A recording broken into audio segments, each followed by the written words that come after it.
Assalamualaikum, hai teman-teman, apa kabar?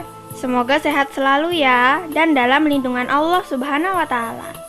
Sebelum belajar, alangkah baiknya kita berdoa dulu. Mudah-mudahan kita diberi ilmu yang bermanfaat, dan kita diberi kemudahan untuk paham.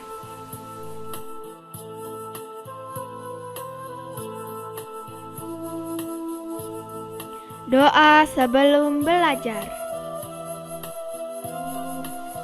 Bismillahirrohmanirrohim.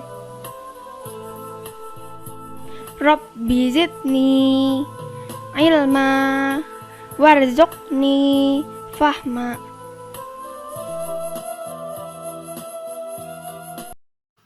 Assalamualaikum. Selamat pagi anak-anak.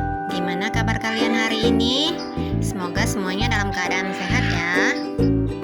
Baiklah, hari ini kita akan membahas pendalaman materi di subtema 4, bermain di tempat wisata, pembelajaran 1 dan 2.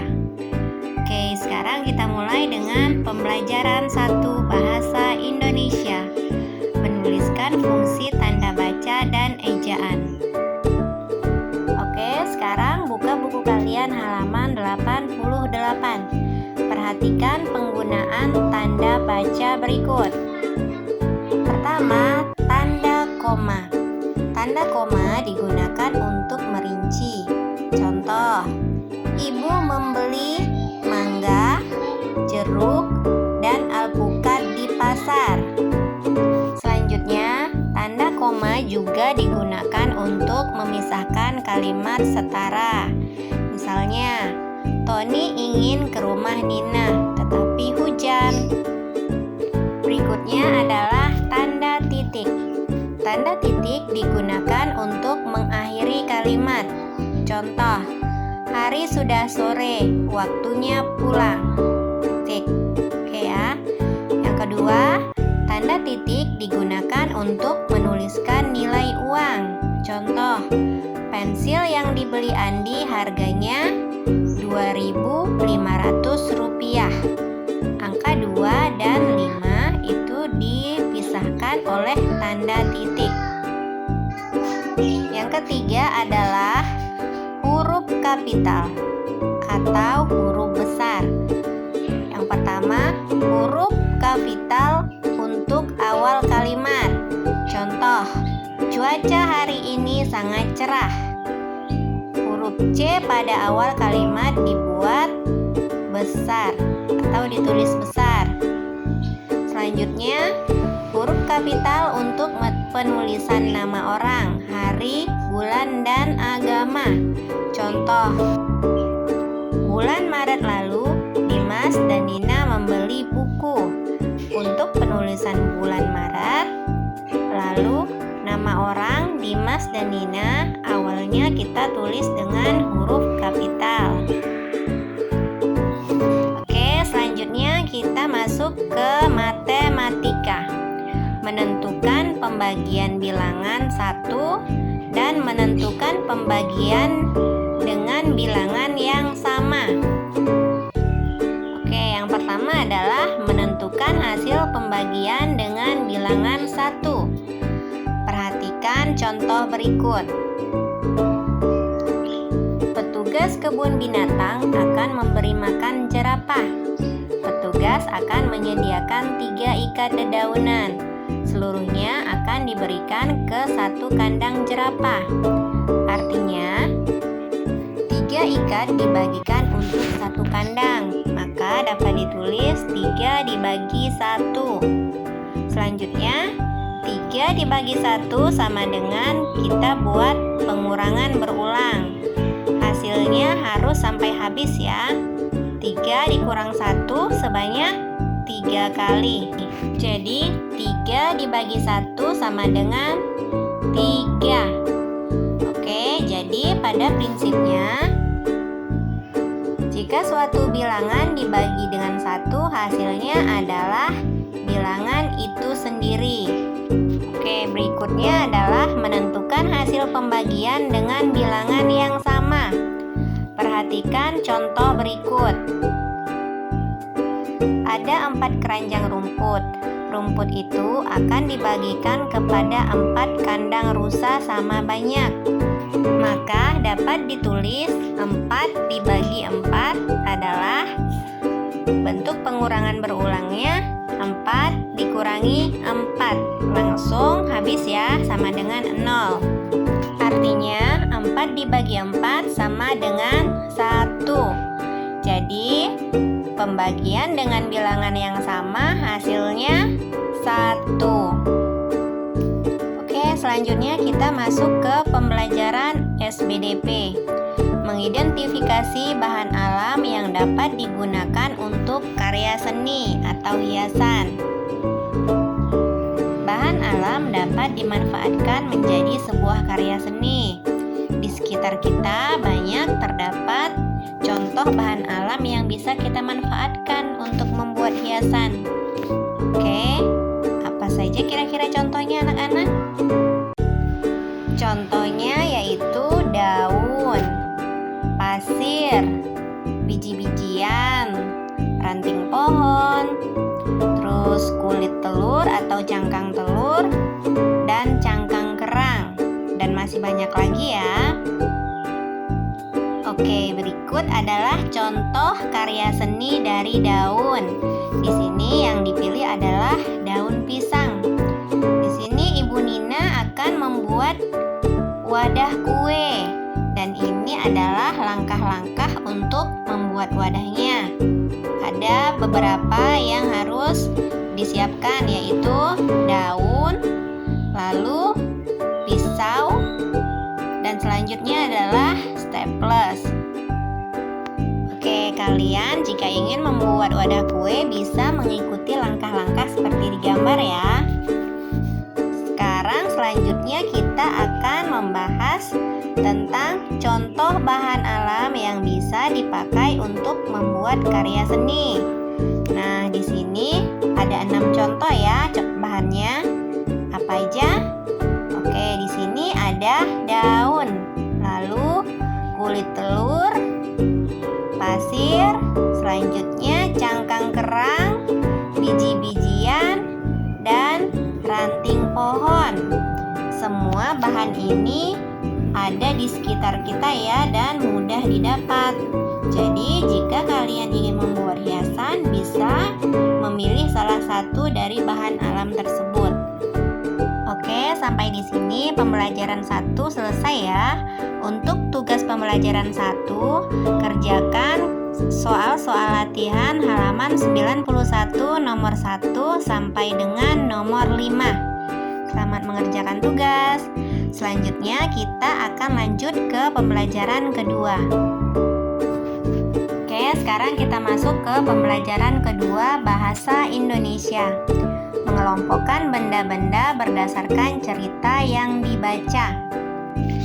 Oke, pada halaman 92 terdapat cerita agrowisata. Di sini teacher akan bacakan dulu ya, kalian dengarkan baik-baik. Nina dan teman-teman akan pergi berwisata.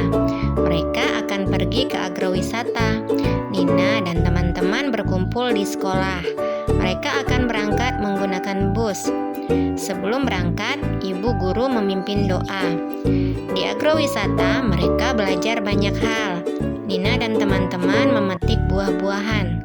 Mereka juga boleh makan buah yang telah dipetik.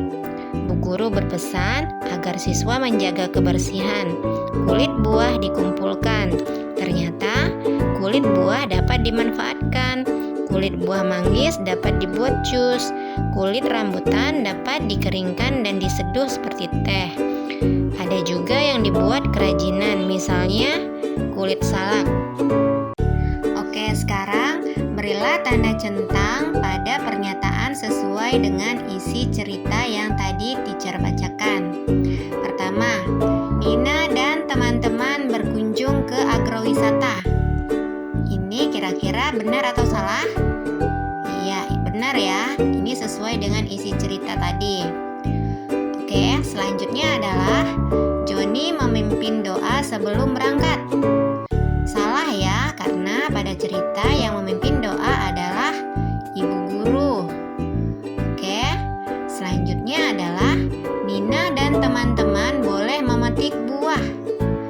benar ya. Mereka boleh memetik buah. Lalu selanjutnya, pernyataan buah di sana tidak boleh dimakan. Benar atau salah? Yang ini salah ya, karena mereka boleh memakan buah yang sudah dipetik. Oke, pernyataan yang terakhir adalah Mada bertugas mengumpulkan kulit buah. Ini juga salah ya, karena Bu Guru berpesan kepada semua siswa. Oke, sekarang kita akan mengisi tabel ya. Kita akan mengelompokkan benda berdasarkan wujudnya. Apa itu wujud benda? Yang pertama adalah padat, lalu cair, dan benda gas. Nah, sekarang kita kumpulkan benda yang ada pada cerita agrowisata. Yang pertama adalah mangga. Mangga itu wujudnya padat. Lalu rambutan. Rambutan juga padat ya. Selanjutnya salak. Salak juga berwujud padat. Nah, selanjutnya adalah jus. Jus itu berwujud cair. Oke, sekarang dicentang juga di kolom cair. Nah, untuk seterusnya kalian cari sendiri ya.